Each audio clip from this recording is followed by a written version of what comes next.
Welcome to another episode of Grief Talk, everything you want to know about grief and more. I'm your host, Vonne Solis.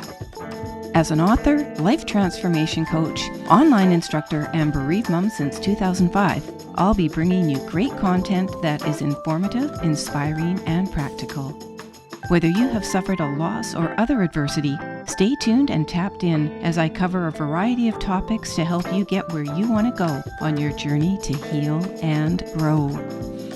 Today's guest is Deeann Graham, the award-winning author of Head On, Stories of Alopecia, and an alopecia coach, consultant, educator, and advocate.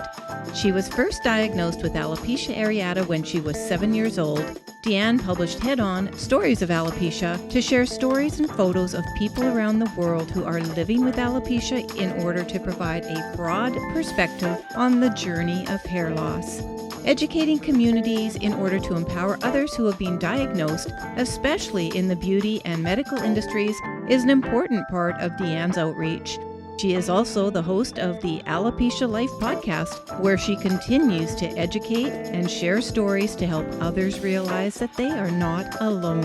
Okay, so welcome to another episode of Grief Talk, everything you want to know about grief and more. Today, I invited back Deeann Graham, and we had a conversation a short while ago, and I'm actually going to be linking or at least providing the link to that episode in the description below.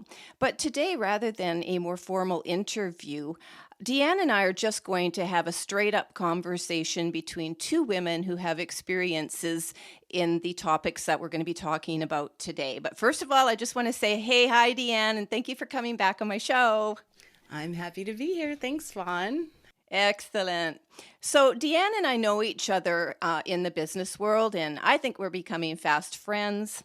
And a couple of events have happened in her world, which is a world of living with alopecia. And unless you're under a rock, you will know all about certain events that have happened. We're right now in early April, and it happened around the Oscars. And we're going to be talking a little bit about the effects of that, and we'll surprise you about what we're going to say. But that was a trigger point for us. And the other thing that happened in her world, which I'm going to let Deeann talk about to the degree that she wants to and as openly as she wants to, because it is a sensitive subject, is a suicide of a young 12-year-old young lady who was bullied, living with alopecia. And it did bring some media attention in the United States. And as much as we can, we're going to dive into the topic of bullying, suicide as a result of bullying, mostly, I think, related to children, teens, and young people, and then move on into I want to talk a little bit about when the focus gets lost. And Deeann, I'm sure you're interested in that too. So when the media runs with a story and uses it almost, in my view, for clickbait. Sometimes it's for the good of, it could be fundraising, but mostly it is almost like driving by, staring by. I forget what they call it, but when you drive by an accident and you just sit there and stare. And for those of us that are on the other end of it, I lost my 22-year-old daughter to suicide. Her name was Janaea. I'm going to be talking a little bit about Janaea today, because I am certain she was bullied. I was just saying to Deeann before we got the recording going that bullying is not just taking place in the backyard. Bullying does not just look like a punch or a slap. Bullying is exclusion. Bullying is staring. Bullying is pointing. And my daughter was mixed race, half West Indian, half white. And there was a lot of racism that she faced. And I am certain, because of her personality and being very, very shy and very quiet and also very brilliant and moving around a little bit, she couldn't really find her place. So there was some bullying that also took place, in my view, in the classroom, even by the teachers. And we're going to dive into that a little bit. So really looking at what bullying is, what it means. And Deeann is going to share from her experience in the alopecia world, which, as I said, unless you've been living under a rock, you will now probably know what alopecia is. So that might be one thing the media has brought to the attention of the masses. But digging deep underneath that, I want to start, Deanne, with just basically, again, welcoming you to the show, letting you have a free voice. This is not an interview. This is two women, both of us moms, both of us living with our experiences. And for me as a bereaved mom, I'm not bullied, but I do feel isolated, and I feel all the same triggers that, of pain that I am assuming my daughter would have felt. And I want to talk about what we can do to stop bullying. And I'm just going to do my header up to that. Is I do think a lot of it starts in the home, but extends to the entire community. So, opening up the floor to you, Deanne, start with whatever you want to, because we might be jumping around because there's a lot of stuff to talk about. So, I'm just going to invite you to start wherever you want to. And yeah, you go, girl. Right. So I think, let's see, where should we jump in? I think, like you said, if no one's living under a rock, they do know what happened at the Oscars. And, I actually want to talk a little bit less about the act of what happened and what's more behind it, right? We heard the comment, and then most people, I mean, even within the alopecia community, a lot of people did not realize that Jada Pinkett Smith is living with alopecia areata. So, and any form of alopecia, right? I mean, there's been a lot of talk about that too. Well, she doesn't really have alopecia areata. She has this. And I'm like, this is hair loss. She's struggling with it. She's talked about it in the media. So, her peers in all likelihood did know that she was living with hair loss. And so Chris Rock says a comment about G.I. Jane, and it was not a very good comment or joke. It was just a comment, and Will Smith laughed at it. We all saw that, and that has a lot of talk about it too. But then I saw Jada Pinkett Smith's face, and I was like, oh, this hit hard. And I knew me and millions of other people felt what she felt in that moment. Oh, here I am on the world stage being taunted, right? And I was like, whoa. And was that serious? Absolutely. Was it a joke? Should we have there's so many different things that people are talking about, but in the end, when Will Smith went up and smacked him across the face, a lot of us were like, oh, he deserved it. Right? And a lot of other people were saying, oh, we shouldn't handle things in that way. But the real piece of it was Jada Pinkett Smith behind it, right? And it all really has gotten a little bit lost with the act of what Will Smith did, smacking Chris Rock across the face. So there's that piece.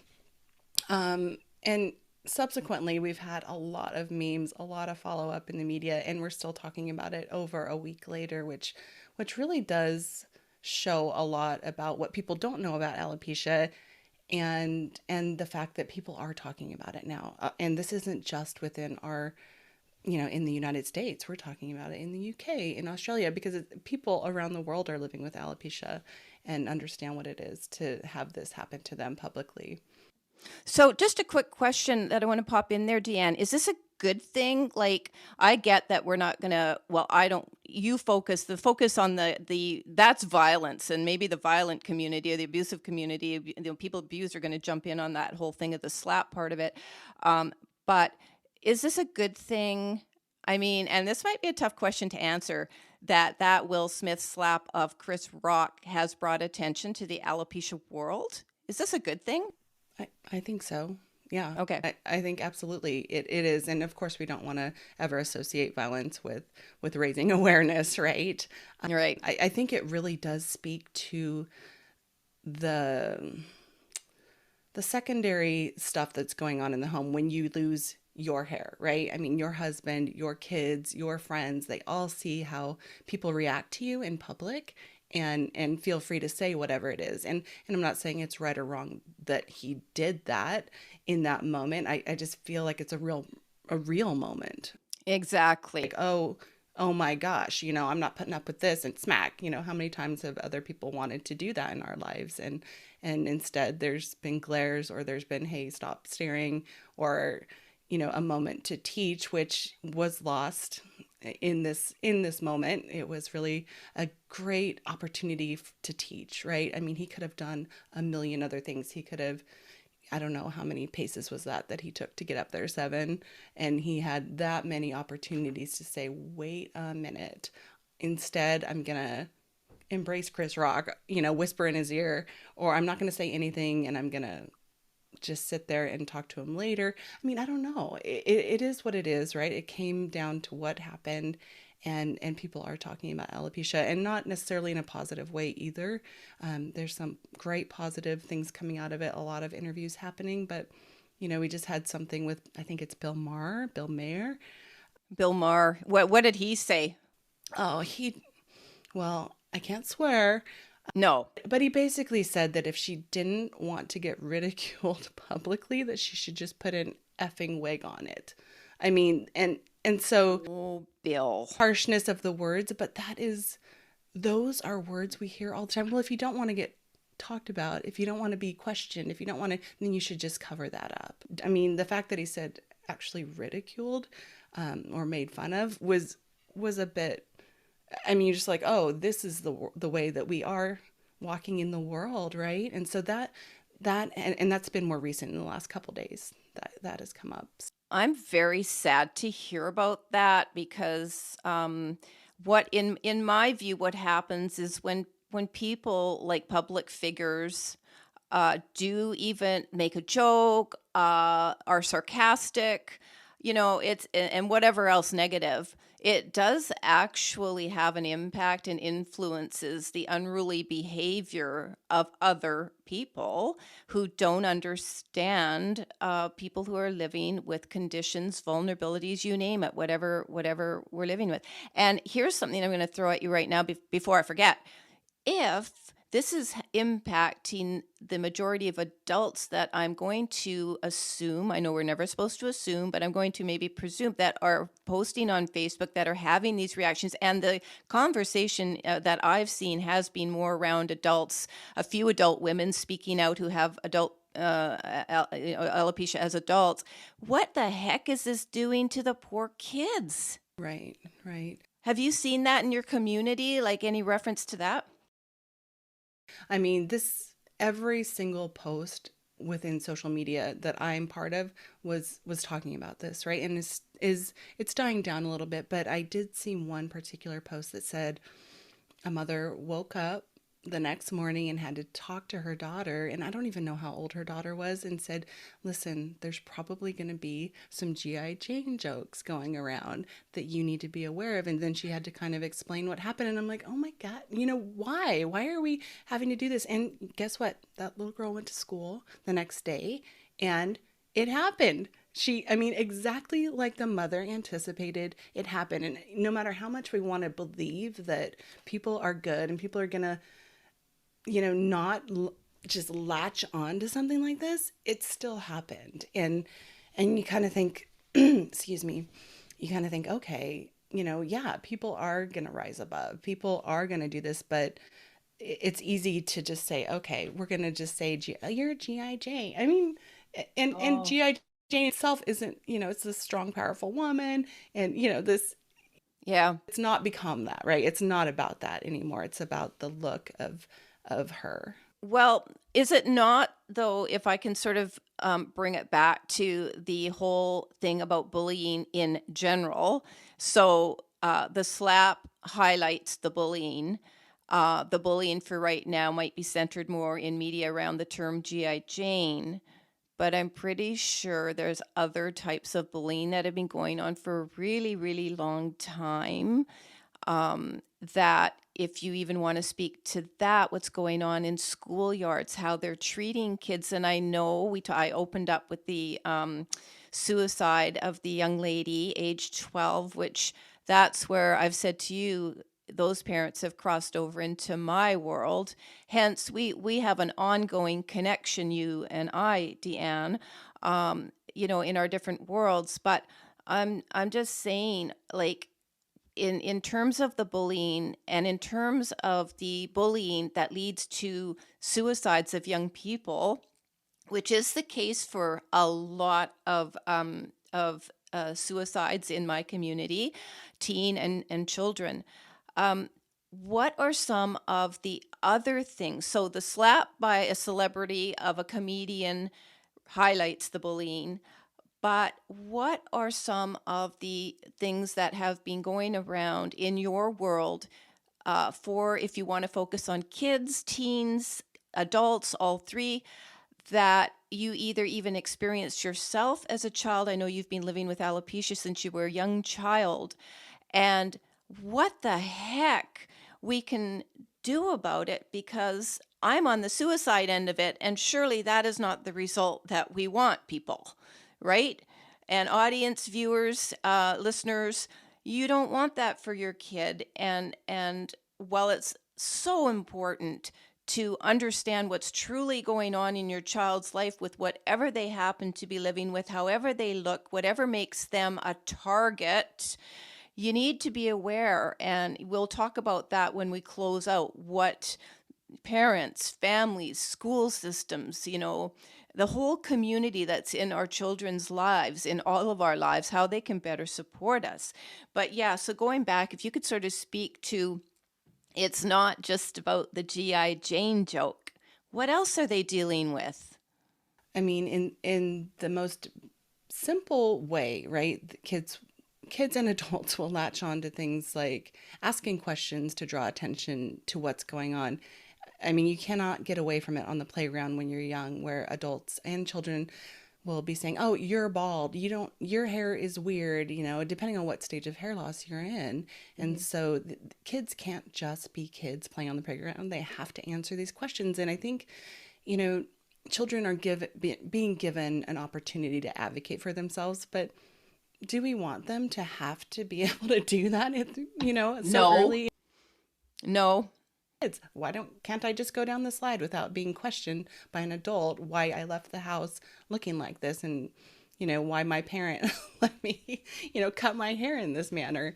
And it's just kind of an amazing, it's an opportunity, I guess, for parents to just go talk to their kids and go, "Oh, yeah, they have this, but why is it?" I mean, after all this, will there be playgrounds where parents are just aware of this and can tell their kids if they come to them on the playground and say, "Oh, I wonder why that kid doesn't have hair like me," right? And they'll say, "Oh, maybe it's alopecia."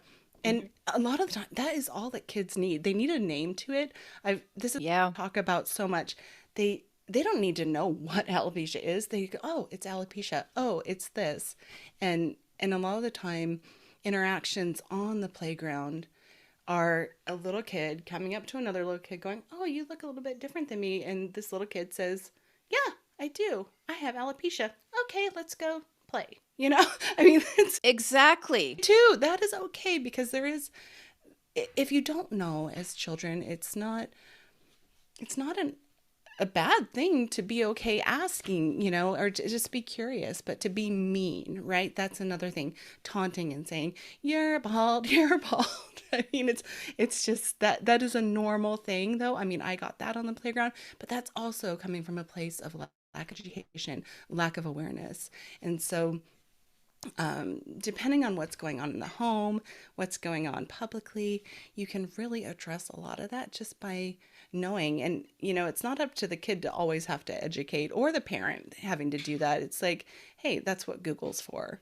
Go home and ask, why might children be losing their hair? And you'll find a lot of different responses. So, yeah. What do you think about the responsibility of teachers who has a child or teen in their class? I don't know, maybe it changes by the time they're teens, but certainly starting, I think so much starts in early childhood years. And like you said, as soon as you name something, the threat of it, and also I think the allure of the taunting goes away because it's being called out. And often so much bullying goes on in silence on the part of the one who is being bullied. This is going to be a major assumption I'm making because I was not bullied, but I do know that a silent voice makes us feel vulnerable, and in our vulnerability, we can very well become targets for a number of different things. But anyway, what do you think the role of teachers would be? And I know your kids are okay. No, let me rephrase that. Stop. I know your children do not live with alopecia, correct? I'm correct about that, right? And if they did, what would you want your child to, like, what would you want to have happen in your child's classroom the moment they go to school? Like, is there some advantage to having a teacher call it out with the kids and say, anybody who's visibly different, and I'm not talking about just living in an alopecia world, and I'm talking about also with a parent's permission. I have a reason I'm bringing this up. But where it's visible and where there's permission and the child feels okay with it, just get it out in the open and say, anybody have any questions right at the beginning? Would that stop bullying? I do believe that voicing it can promote enough awareness that kids are comfortable sharing and talking about it. I like to say, always look to the guidance of your child. Ask them questions. Would you like to do this? I have a number of ways you can handle this, right? And you Yeah. can, I even say, if your child is so painfully shy that they don't want to talk about it on Yeah. the playground, because we want our kids to be able to go to the playground. I know I keep coming back to the playground, but it's so important when they're very young. Have a business card, print it out. When somebody asks about it, it gives you the resources to look to. It says, I have alopecia. I'm uncomfortable talking about it. I'm very shy talking about it. Whatever you want to put on there, you can say, my name is Carly, or whatever it might be, and then pass it out. They can go look at those resources. Everybody has their phone. They can sit there and look at it right there Yeah. and understand it a little bit better, right? So you've got your painfully shy child, but you also have kids who don't mind talking about it and want to lead something at school. And then you really need the support of the school system, right? Your teacher going, hey, this sounds like a great opportunity for children to learn, because it's not, like you said, it's a visible difference, but every child feels different at one point in their life, in the classroom or anywhere. Yeah. So I think it helps other children to go, oh, I feel different in this way. And talking about it is okay. People can be more accepting than I actually think they are. So, yeah, so there's that. And I always say, there's books that you can bring into the classroom and read, but that really does have to work with the school, right? Yep. And the teacher has to be willing to do that. The principal has to be doing that. You oftentimes have a school counselor. There are things like 504 plans in our country that you can get extra support. I mean, I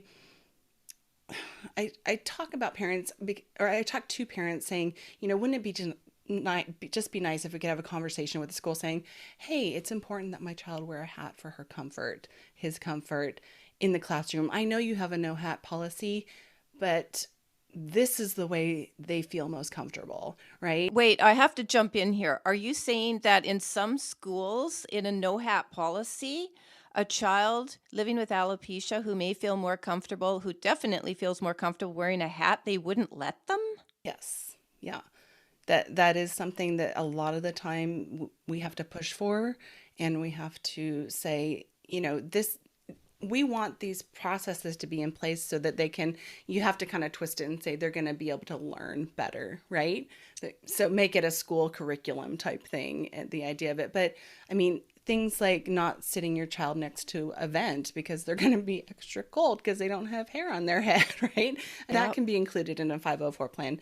Having a safe space for them to go, being able to use a private bathroom because they're getting bullied in the bathroom. I mean, and I'm not saying this is the reality for all children. It is a reality for some, and those are the ones that we're talking about here today. Yeah, well, my view is that one person experiencing it, one child experiencing is one too many, and it has to stop. And from my point of view, throwing it in the suicide aspect of it, I recently met a bereaved mom. Again, this is for audience, listeners, members, viewers, I should say, that are on the suicide end of it. Um, she was advocating, her 17-year-old died and a few years ago. And so she immediately, as many of us do, go into some kind of activism, or will write books, or will do something, start a memorial fund or organization, and change policy, like whatever. It's this is like, mad is, I mean, I'm talking about suicide right at the moment, but anybody that loses a child will do this. So anyway, one of her wonderful activism projects for a while was going into schools and speaking. And she ran into resistance. I'm in Canada, folks. She ran into resistance. Why?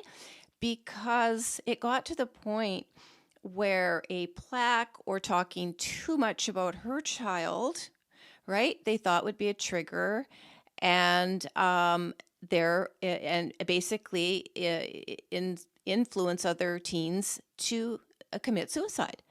And so she had to get out of the school system. So when you go back to, I want to just circle back a little bit, when you're talking about these wonderful things that you're talking about in terms of, not sitting the child near the vent, giving them access to a private bathroom, letting them wear a hat or a scarf or anything else they want to on their head, advocating it, and bringing awareness, right in the front of the classroom.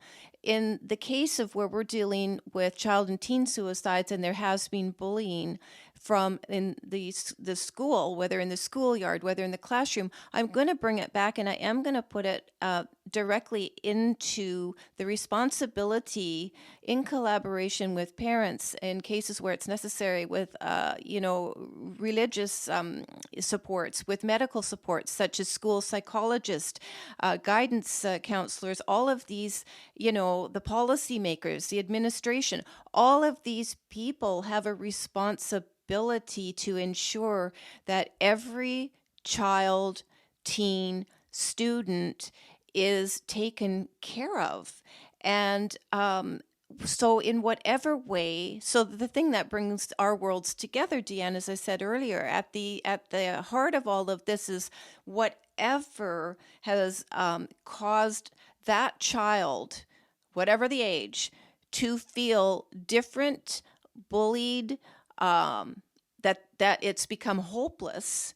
And right now, even though it's a bit off topic, I was just reading in the news that there's a sextortion scam going on with teens very heavily in the United States, and it's already led to the death of two young men, I think like 16, 17 years old.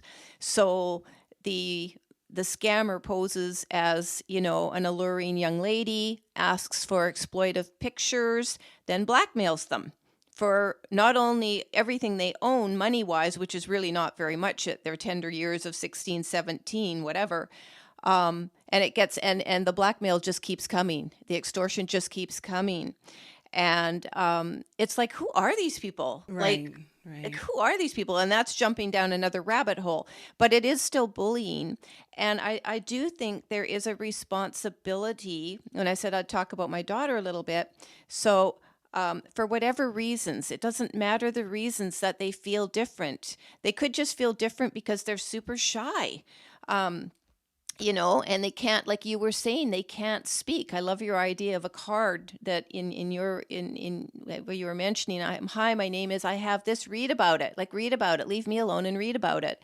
But in her case, moving schools, which can always be really difficult for young people, and having to settle into one and not being able to easily make friends, the teachers didn't really pick up on the fact that when it was, okay, pair up for the science project, she had no one to pair up with. And so she really did experience a lot of loneliness and aloneness. And the teachers also missed putting her in a gifted program where she could be with more like-minded students. And it was so frustrating for me, but back then, and we're talking quite a while ago now because she'd be 39 today,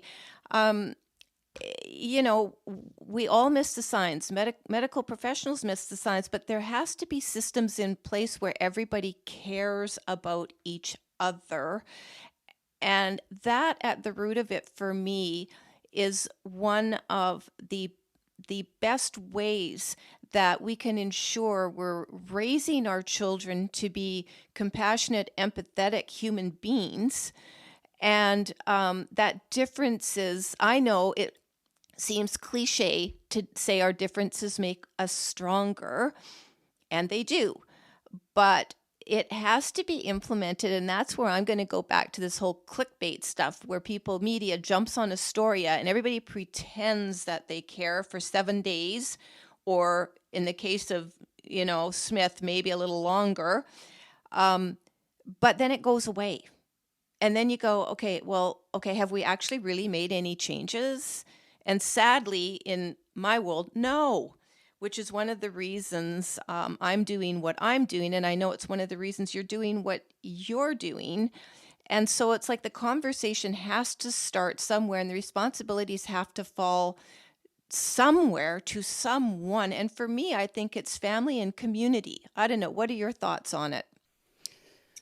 I do believe that. Something you mentioned earlier, the word tender age, right? And I think that all our children are at a tender moment in their age and their maturity. And when we're, whether they read things into what they're seeing or what they think they're hearing too is another thing, right? I mean, I talked to my 17-year-old son. He's almost 18, like next week. And I'm like, could you have actually misinterpreted that look on somebody's face and how they looked at you? So there's this tenderness to this age where they're learning what people are thinking and feeling, and it may not be what that is, but then there's the very abrupt things that are happening. I think if we talk about what's going on in the school, in this case, I do not know what happened at school, right? I mean, I know what happened at school based on what I heard with this little girl.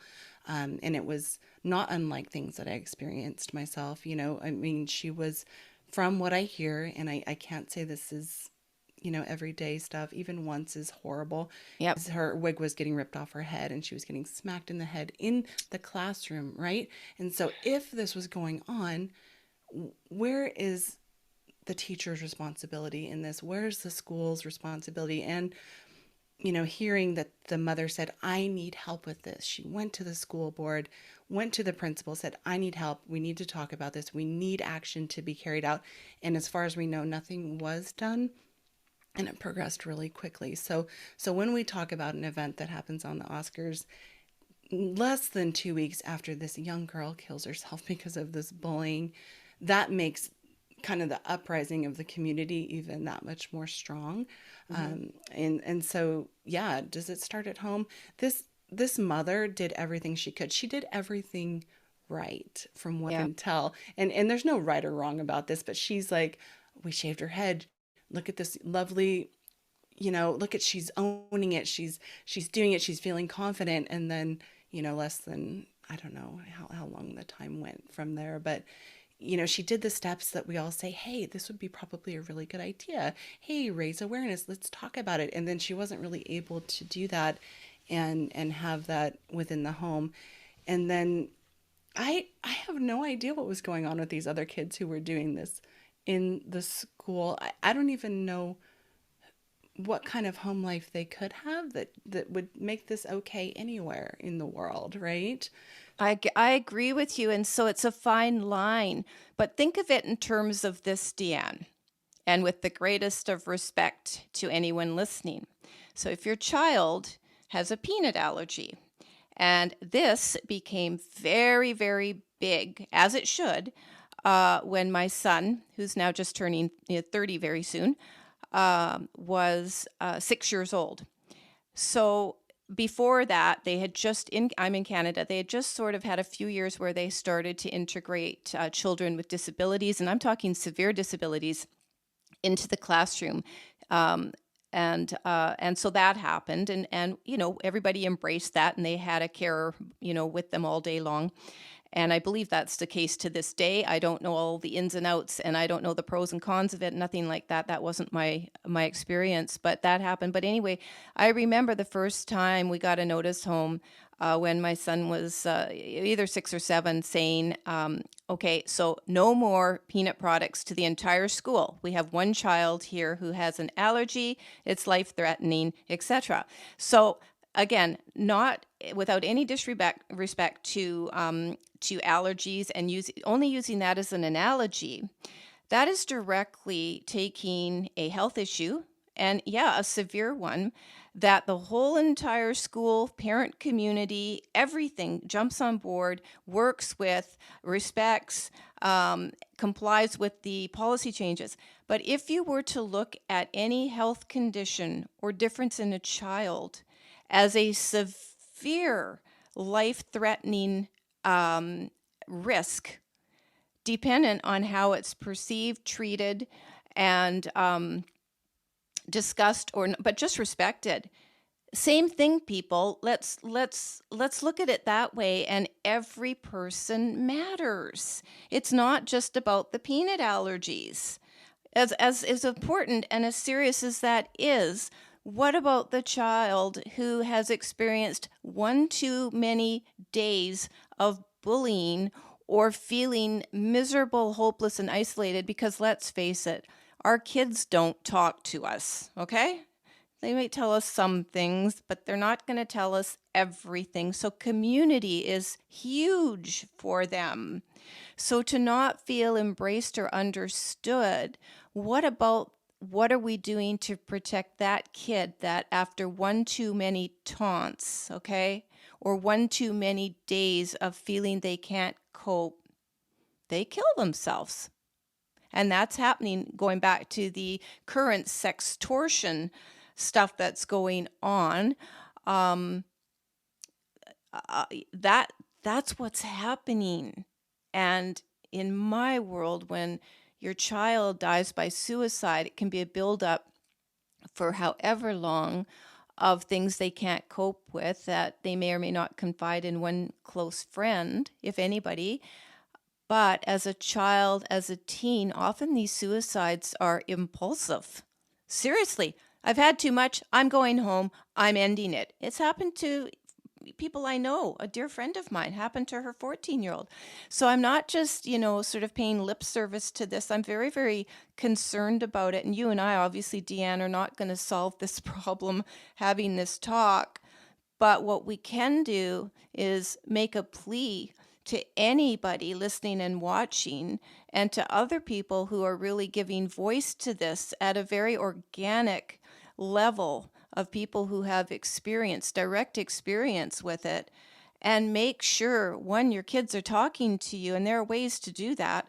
And two, if you have a kid that's got a bit of a mean streak, if the family home can't address it, teachers, people, administration, counselors, it has to be addressed somehow. And I don't have the answers for it. And I don't know if you have any ideas on that, but even just raising it, we can't make changes unless we know what needs to change. And I've always maintained we only know what needs to change if we talk to the people who are going through what they're going through, or in the case of parents being guardians of children going through something. Yes, I love what you say about, I wrote it down, follow the guidance of your child. And I love that. So everybody has to sort of work together, but the kids have to feel safe enough to trust that who they're, talking to about their deepest, their feelings as best that they can understand them, is going to help them, help them. And also, I think they don't want to worry us parents. I'm not sure why they don't fully talk to us parents, but that could be one reason. They really don't want to worry us, and I think a lot of them don't even understand what they're going through. But I also want to point out, even as we might be getting closer to, the end of, well, however long this conversation between us lasts, I just don't want to forget to add in, bullies are of all ages. Mean people are all ages. So it's basically about, how do we become kinder and more respectful and understanding of each other and what we live with. I expect you to actually have an answer, Deanne. Lots of pressure. Yeah, I actually think that there aren't that many horrible, cruel, mean people in the world. There's a pretty small percentage, and I think that the rest of the people are trying to figure it out. And it's up to us to guide them, right, in this situation. And there's I think I'd love to call my cousin Tara out, who is a teacher, and she reached out to me a few months ago and said, "Hey, I'd like to know if you have a video that can raise awareness, or that I can speak to my classroom about this. I have two kids with alopecia in our school, and she's a middle school teacher." And I said, I don't actually have anything. And so I made a couple videos, one for younger kids and one for older kids, and I kind of catered it to where they live and how many people in their community are living with alopecia. And then I talked about alopecia, and I just featured some photographs and things like that. And it's 5 minutes or less to each video, and I put music to it, whatever. And I'm like, okay, so if these teachers are looking for support and they don't want to take away from curriculum throughout the day, they don't want to have, a whole day of having Jeff from the Children's Alopecia Project come in. And by the way, he does do that because he wants to educate. He brings books, he does these things. But again, there's the resistance, right? We can't take away from our school day. And I don't know what the motivation with this particular school was, but I'm like, but yeah, can you show a 5-minute video educating people, not necessarily drawing attention to it? And at the end with my teacher, she said, "Oh my gosh, this student, he looked down at his feet. He didn't interact with his classmates. And by the end of watching the video with his peers, he stood up, walked to the front of the classroom, and talked about it, and here we go. Um, Aw, yeah. it makes a difference. 5 minutes. Yeah. Okay? And s- and I just want to point out here, I could just say to you, Deanne, I'm going to cut that out with the emotion, but you know what? People seeing this is the effects of just almost bearing the weight of feeling a responsible to the responsibility to your community, me to my community. Don't you kid yourself, I have my breakdown moments too. We're not okay. Like, we're not okay all the way through. There are great problems in our respective communities that need to be talked about. And just because one person is doing it and has a voice, I know that for me, it was very hard to come forward and throw my voice into the ring, if you will, throw my hat in the ring and say, well, here, I've got something really important to talk about too. And while a large part of the work I do is in grief advocacy and support and personal growth and healing, these other issues have driven me. It basically the death of my child basically nearly destroyed my life. And the recovery process has been incredibly difficult, long, and painful. And that's a whole other stream of this show. But it all started because of difference and misunderstanding. And so I'm grateful that you express your emotion because it makes it very real. I think one of the only things that is so sort of powerful in moving people to feel compassion is to witness the emotion, the painful emotion of another person, and or to be impacted by stories. Because as long as other people's lives, and that may not even be the community that's listening to what we're offering today, but I'm hoping it is, because let me tell you, anybody listening, watching, if your life is going great guns, okay, probably the wrong term. If your life is going great, one day it might not be. And you might find yourself vulnerable. You might find yourself bereaved. You might find yourself living with hair loss or some other type of loss. And it's not fun feeling isolated and alone and that no one understands you. And I would offer even, but I'm not going to talk about this from my end of it very much because I'm very respectful of any type of support in all of the different things that I'm impacted by in my life, grief, suicide, all that. But even support groups, they're just not enough because very few numbers of people maybe go to support groups. I know that's true for bereaved parents. And even if they do, they don't necessarily stick with it. And any type of support, in my view, always has to be with the aim to understand, empower, and heal. So I just want to throw that out there. And part of the way we do this, if there's no money to go for support, or there's no motivation, or it's too insecure to go to and be with other people, or the support group that you're looking for, the type of support you're looking for is not meeting your needs, the ability to learn through stories is very powerful. And I am very grateful myself, actually, that there is a platform that we have right now. It's one of the reasons I actually like to make any of the conversations I have with people who, come on this podcast and make it on video as well. Just a little extra work, but worth it, because when people can actually see what we're going through, they can look deep in our eyes and go, yeah, there's some pain there or whatever. It makes it very real. And it also makes it like, well, we're just not that different from other people. But anyway, I seem to be going a little bit on a tangent down another road. But it's important to show our vulnerabilities, Deann, and we do that in different ways, because the other thing, not understanding what we're living with, whether it's in your community or for children living with something that other people just don't understand or they make fun of, but just not the understanding, and we feel we're not understood by various other communities, medical professionals. They're not doing enough. There isn't enough material. There's not enough support resources. There are not enough voices in the community. There's not enough places to go where you feel like you belong. And that is absolutely true. As a bereaved parent, I have experienced that. It really creates a void, and it can make us feel like we're living on another planet. But anyway, that's again another talk for another day.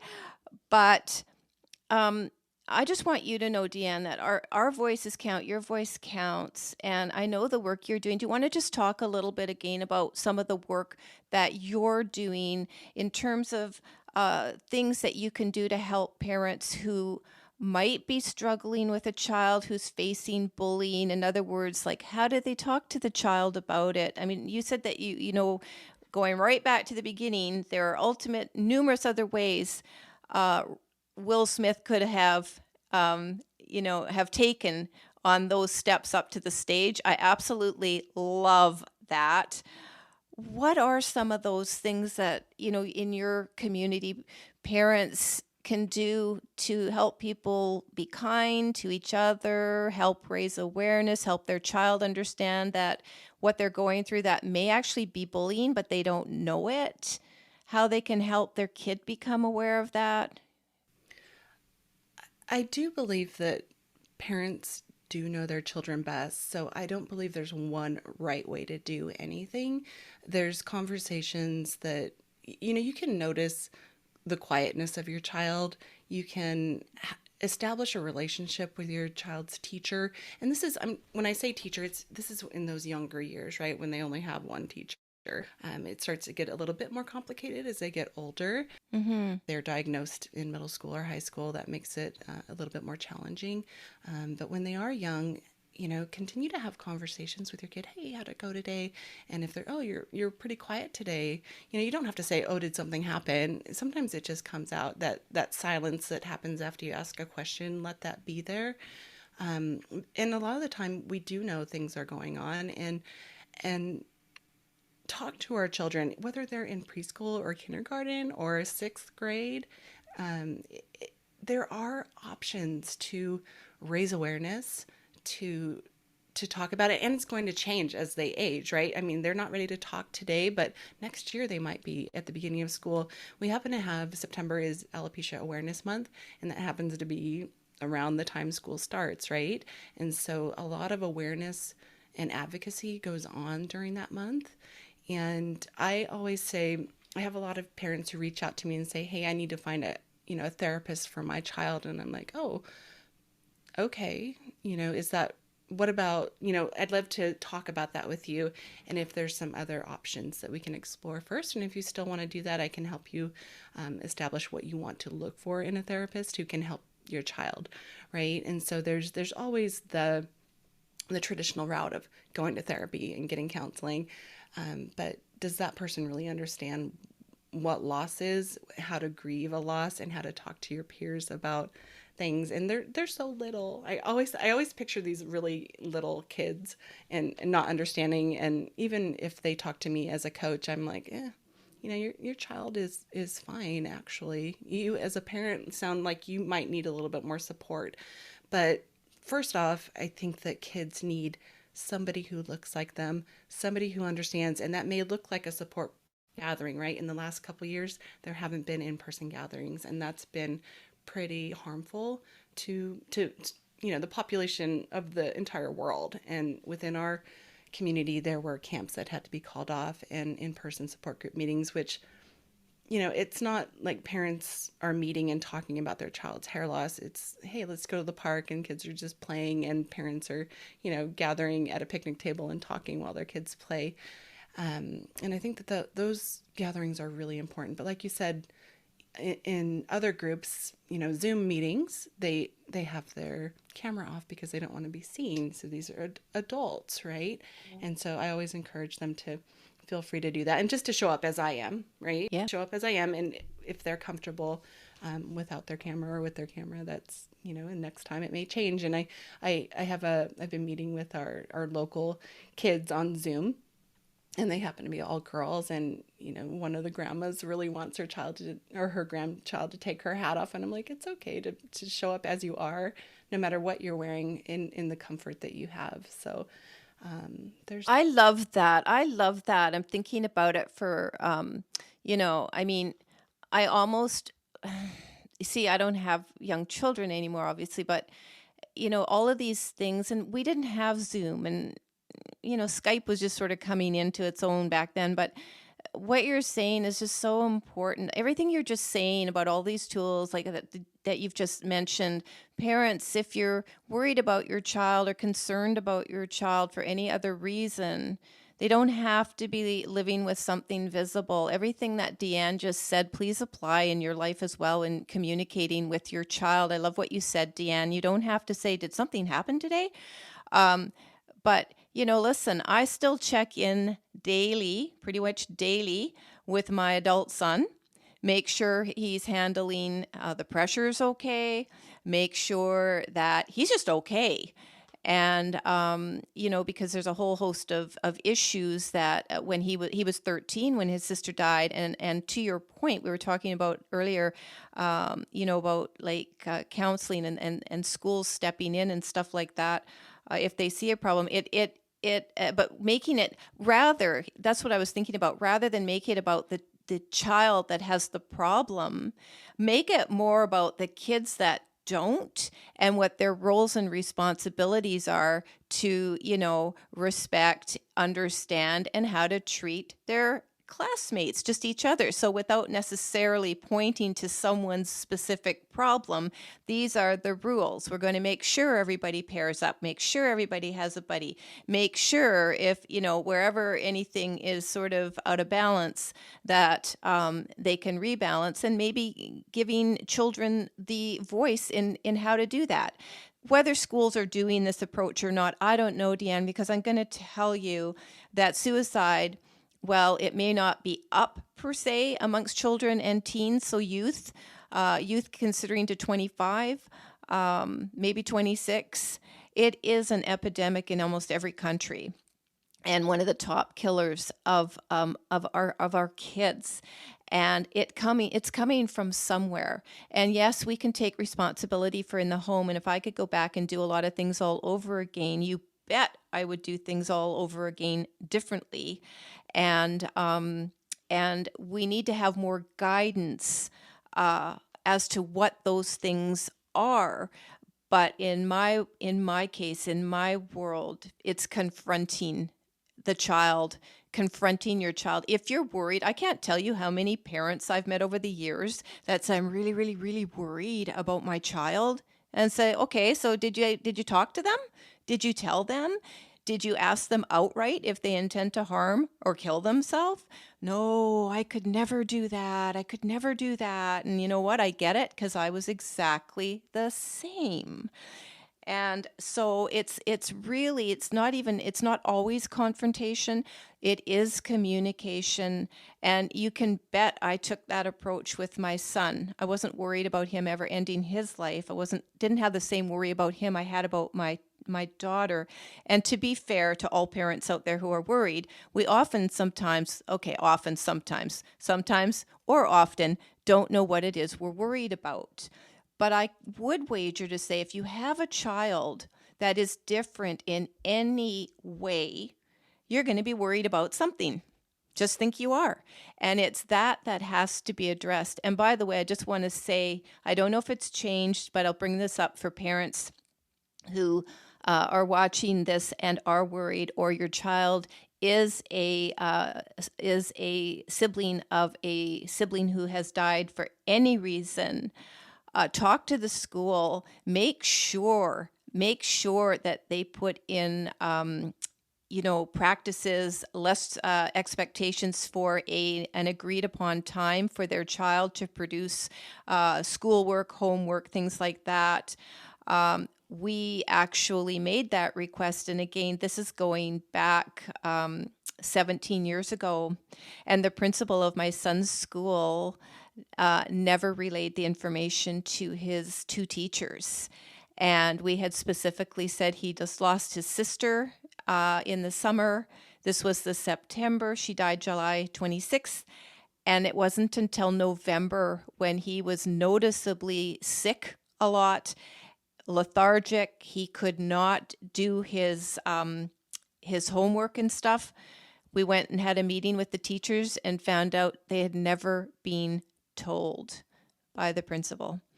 And I was very upset about that. And the other thing is, if for him, we did the whole, do you want to see a therapist? Do you not want to? He did, he didn't, but mostly he didn't want to be made to feel different. So he held all of that grief inside and hid it from everybody. I think only 2 people knew that his sister had died. And he has continued in that vein ever since. And if he ever watches this, forgive me for disclosing that about you, my love, but it's true. And disclosing that can definitely help others because I'm sure the majority of kids do that. I'm just about sure because there's not enough support for them. There's just not. Yeah. So again, I'm bringing that up just because I wanted to have, we wanted to have this sort of shared discussion about the different problems in our different communities. And I think we've covered quite a bit, Deann. Is there anything I missed from your end that you would really like to end off with? Yeah, I think that there's a lot of information out there, and I mean, we're talking about it. I don't know if, 20, 40 years ago when I was diagnosed, we weren't talking about it, but there is more discussion. We're going to be seeing people talking about it more often and talking about anything. I mean, it doesn't have to be, ad nauseum. It's something that is important when we care about our children, right? And caring about them shows up in different ways. And For sure.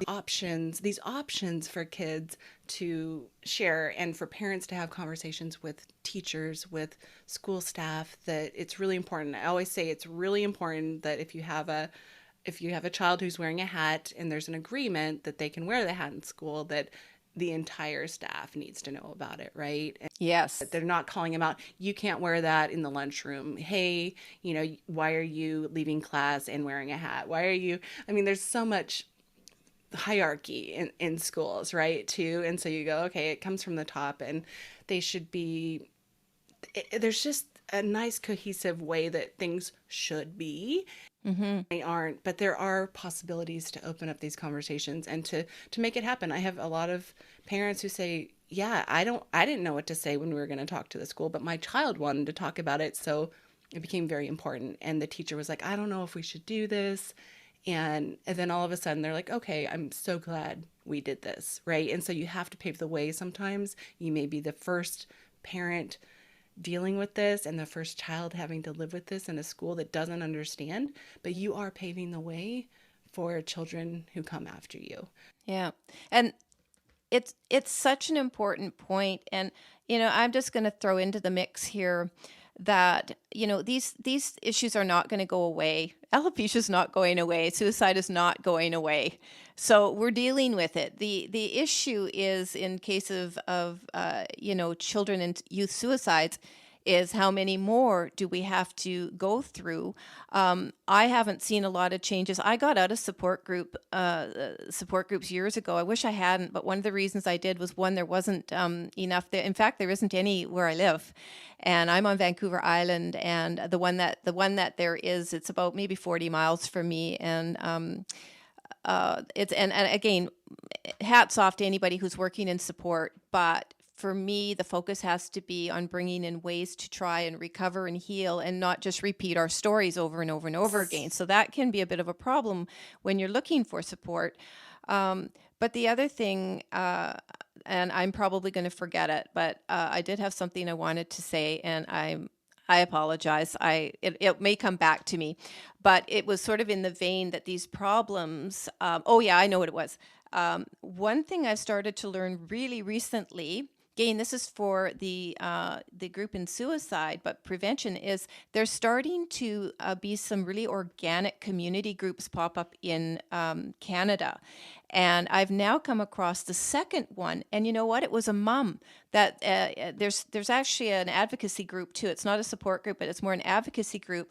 But it's either one parent or a group of parents that say, we've had enough. We're not getting the type of support, the type of resources we need in the more provincial, or maybe there's some municipal organizations, and I really, really, really can't stand dial 10 or 11 digits if you're in trouble, which I've been, we're trying to get a 988 number in Canada, and the States is getting a 988 number to call, but it's not just dial the number, whether it's 10, 11, or 3 digits. It's the type of support that's on the other end. And part of the problem I've read about is for people reaching out when they're in trouble for any reason. And again, our world's, Deann, you might have suicides from people who lived with hair loss at an older age because they just can't take the bullying or whatever the differences that piled on insecurities that impact every other area of your life. I'm not making wild assumptions here. I'm just wanting to include this as a possibility. But for the people that are at suicide risk and really need help, a lot of them don't reach out. I've read this because they're afraid they're going to be arrested or hospitalized. And that might just not be what they need. And so some organic groups are going up, which means that they are suicide support groups, pre and post-vention. I love the word post-vention. Never heard of it before, which means aftercare, after the call, follow up. How are you? But they seem to only be directed at support for a local area, not even region, just very local. But I want to be talking to some of those people because I want to see, how'd you do it? What did you have to do? Because hearing about this, maybe in part, this is something that we have to do, is establish things more by community and like local community. And trust me, I would be doing a physical support group if I could, but I just can't. And so this is my effort to provide support a little bit more outside a local regional area. Every voice counts. I'm going to end on my part. Every voice counts, and we can't have enough of them and be talking too much. In other words, the more we talk, the more we bring people in I believe you have a podcast too, right? And you are doing advocacy and awareness. So every time we do something and people listen and hear what we have to say and the people that we invite on our shows have to say, this can be extremely, and no doubt is very impacting. And that's one way that change happens, right? But we need it at Absolutely. all. We need it at all levels, and you know. So for my part, I'm going to end this off, but I will ask. So yeah. So is there anything else that Deanne that you want to talk about right now?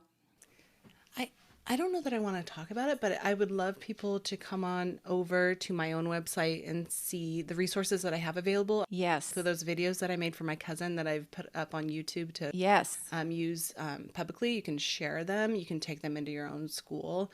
Yeah. Of course, there's the option to have me kind of make a custom one for you and your child, should that work. But use them. And I don't even, if the child doesn't feel comfortable sharing that video with the classroom, don't.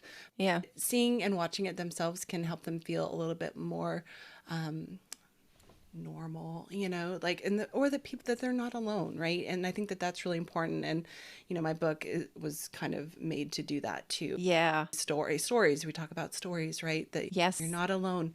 This is happening to a lot of people. Yes. Other people around the world understand, and that goes for parents too. So those are the resources there that I have, and I have a lot of free resources on there for. Yeah, I'll for sure be putting your link to your website and anything else from our previous episode there again. I also wanted to say one other thing. I thought about this before, and a comment I read in the news going back full circle to the Oscars was that nobody would dare have made a joke about someone who had hair loss because they had cancer, Right. or an obvious illness. And so why was this any different? And well, we don't necessarily have to start another conversation about that. Just think about that, people, because it's the same thing as bullying in school. It's the same thing about, making jokes. It's the same thing about pointing fingers. It's the same thing about making judgments about anybody for any reason. You don't know what's going on in another person's life. And it's been my experience that fear and really, which is at the root of so much, causes anger, and anger can cause meanness. And there's a reason that everybody is mean straight on up from childhood. And if we could figure out and find out and resolve all of those issues that are making people mean and angry and afraid, right? It'd be a different world, that's for sure. Mm-hmm. Right? Mm-hmm. Anyway, Deanne, it's been amazing talking to you. And I know this is my first sort of public conversation I've had talking about what we've been talking about, and keeping it really mostly on the personal level and a little bit, branching out from that. And I really, really want to thank you for sharing the platform with me to do this. It's been awesome. Yeah. Maybe we'll have to do it again. We'll find another issue to talk about, right? Absolutely. I love this. I appreciate you having me on again. I really do. And talking about something that's so close to my heart, and to, Yes. 48 million other people in the world. So. Exactly. So anyway, again, I'm going to be putting a link to both of our resources in the description. So anybody that needs help in any way that either Deanne or I can help you, terrific. But I know we both have lots of other resources on our websites to point people to other resources. I do it through my blog. I have a YouTube channel. We both have courses and so on. So we're offering as much as we can offer as two women trying to make the planet a better place. Anyway, thanks everybody. Thanks for watching. Thanks for listening. Thanks to you, Deanne, and we'll talk soon.